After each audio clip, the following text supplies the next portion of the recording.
Un neam care nu-și cunoaște istoria va pieri.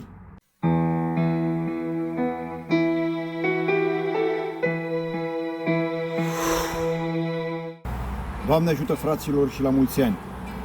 Un neam care nu-și cunoaște istoria va pieri.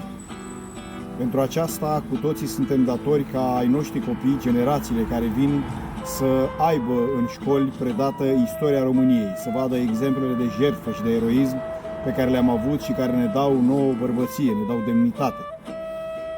În lumina acestor lucruri, atât noi, Frăția Ortodoxă, cât și Calea Neamului, am demarat un demers pentru ca în programa școlară să fie introdus manualul Istoria Românilor, care nu este la ora actuală.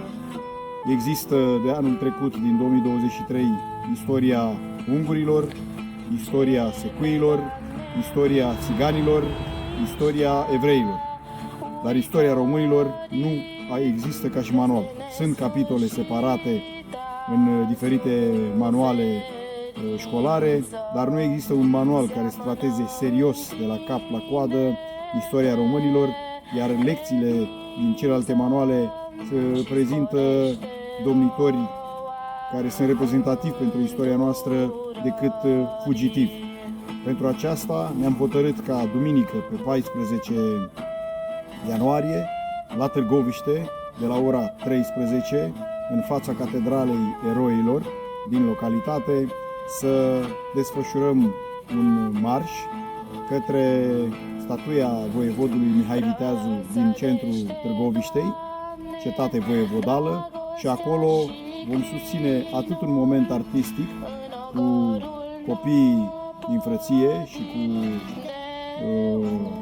alți oameni de talent și vom strânge semnături pentru ca guvernul nostru și ceilalți factori politici să introducă istoria românilor ca și manual în programa școlară. Programul va începe de dimineață, de la ora 8:30, vom fi la Sfânta Liturghie, acolo la Catedrala Eroilor. După Sfânta Liturghie se va face parastas pentru Eminescu, pentru că, așa cum știți, pe 15 este Ziua Culturii Române după ziua lui Eminescu, și așa că vă așteptăm să-i cinstim pe acești eroi ai neamului, făcând și parastas pentru Mihai Eminescu și pentru Mihai Viteazu, dar și să ne implicăm pentru ca istoria României să fie cunoscută de copii.